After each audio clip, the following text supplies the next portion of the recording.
साथियों, मुझे ये भी जानकारी दी गई है कि तेजपुर यूनिवर्सिटी नॉर्थ ईस्ट की बायोडायवर्सिटी और रिच हेरिटेज को संरक्षित करने का भी अभियान चला रही है। नॉर्थ ईस्ट के आदिवासी समाज की वो भाषाएं जिन पर विलुप्त होने का खतरा है, उनको डॉक्यूमेंट करना बहुत सराहनीय काम है। इसी तरह संत श्रीमंत शंकरदेव जी की जन्मभूमि नौगांव के बाताद्रव स्थान में सदियों पुरानी लकड़ी पर उकेरी गई कला का उसका प्रिजर्वेशन हो, या फिर गुलामी के कालखंड में लिखी गई असम की किताबों और पेपर्स का डिजिटीकरण हो, आप वाकई इतने विविध कामों पर लगे हुए हैं। कोई भी इसको सुनेगा उसको गर्व होगा कि इतना दूर हिंदुस्तान के पूर्वी छोर पर तेजपुर में ये तपस्या हो रही है, साधना हो रही है। आप वाकई कमाल कर रहे हैं। साथियों, मैंने जब इतना कुछ जाना तो मन में ये सवाल भी आया कि स्थानीय विषयों पर, स्थानीय आवश्यकताओं पर इतना काम, इतनी रिसर्च करने की प्रेरणा आपको कहां से मिलती है? इसका जवाब भी तेजपुर यूनिवर्सिटी कैंपस में ही है। अब जैसे आपके हॉस्टल्स चराईदेव, नीलांचल, कंचनजंगा, पटकाई, धानसिरी, सुबनसिरी, कोपिली, ये सभी पर्वतों, चोटियों और नदियों के नाम पर है। और ये सिर्फ नाम नहीं है, ये जीवन की जीती जागती प्रेरणा भी है।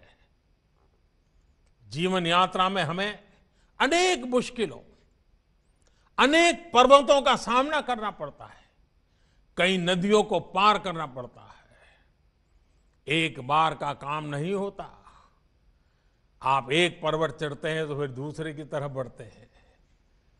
हर पर्वतारोहण के साथ आपकी जानकारी भी बढ़ती है, आपका एक्सपर्टाइज भी बढ़ती है और नई चुनौतियों को लेकर आपका पर्सपेक्टिव तैयार हो जाता है। इसी तरह नदियां भी हमें बहुत कुछ सिखाती है। नदियां कई सहायक धाराओं से मिलकर बनती हैं और फिर समंदर में मिल जाती है। हमें भी जीवन में अलग अलग लोगों से ज्ञान लेना चाहिए, सीखना चाहिए और उस सीख के साथ आगे बढ़ते हुए अपने लक्ष्य को प्राप्त करना चाहिए। साथियों, जब आप इसी अप्रोच के साथ आगे बढ़ेंगे तो असम, नॉर्थ ईस्ट देश के विकास में अपना योगदान दे पाएगा। आपने देखा होगा, कोरोना के इस काल में आत्मनिर्भर भारत अभियान हमारी वोकैबुलरी का अहम हिस्सा हो चुका है। हमारे सपनों के अंदर वो घुल मिल गया है।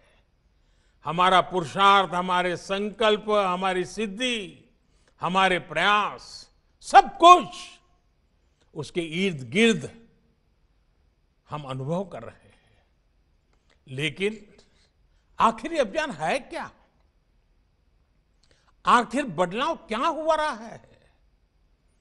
क्या ये बदलाव सिर्फ रिसोर्सेज में है? क्या ये बदलाव सिर्फ फिजिकल इंफ्रास्ट्रक्चर में है? क्या ये बदलाव सिर्फ टेक्नोलॉजी में है? क्या बदलाव सिर्फ बढ़ती इकोनॉमिक और स्ट्रेटेजिक माइट का है? ऐसे हर सवाल का जवाब हाँ में है। लेकिन इनमें से भी जो सबसे बड़ा परिवर्तन है वो है इंस्टिंक्ट का, एक्शन और रिएक्शन के नजरिए का है। हर चुनौती, हर समस्या से निपटने का हमारे युवा देश का अंदाज, देश का मिजाज अब कुछ हटकर है। इसका एक ताजा उदाहरण तो अभी हमें क्रिकेट की दुनिया में देखा है। आप लोगों में से बहुतों ने भारतीय क्रिकेट टीम के ऑस्ट्रेलिया टूर को फॉलो किया होगा। इस टूर में क्या क्या चुनौतियां हमारी टीम के सामने नहीं आई।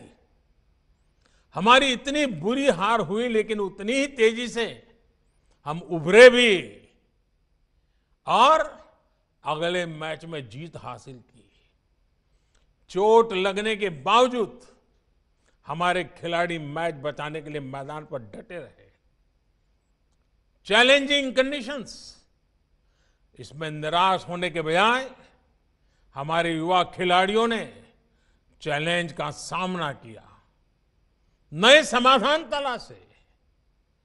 कुछ खिलाड़ियों में अनुभव जरूर कम था, लेकिन हौसला उतना ही बुलंद दिखा। उनको जैसे ही मौका मिला, उन्होंने इतिहास बना दिया। एक बेहतर टीम को अपने टैलेंट और अपने टेम्परामेंट में वो ताकत थी जिससे उन्होंने इतने अनुभवी टीम को, इतने पुराने खिलाड़ियों की टीम को पराजित कर दिया। युवा साथियों, क्रिकेट के मैदान पर हमारे खिलाड़ियों की ये परफॉर्मेंस सिर्फ स्पोर्ट्स के लिहाज से इंपॉर्टेंट नहीं है, एक बहुत बड़ा लाइफ लेसन भी है। पहला लेसन ये कि हमने अपनी एबिलिटी पर विश्वास होना चाहिए, कॉन्फिडेंस होना चाहिए। दूसरा लेसन हमारे माइंडसेट को लेकर है। हम अगर पॉजिटिव माइंडसेट से लेकर आगे बढ़ते हैं तो रिजल्ट भी पॉजिटिव ही आएगी। तीसरा और सबसे अहम लेसन, अगर आपके पास एक तरफ सेफ निकल जाने का ऑप्शन हो और दूसरी तरफ मुश्किल जीत का विकल्प हो, तो आपको विजय का ऑप्शन जरूर एक्सप्लोर करना चाहिए। अगर जीतने की कोशिश में कभी कभार असफलता भी हाथ लगे तो इसमें कोई नुकसान नहीं है। रिस्क लेने से, प्रयोग करने से डरना नहीं है। हमें प्रोएक्टिव और फियरलेस होना ही पड़ेगा। हमारे भीतर जो फेल्यूर का डर होता है,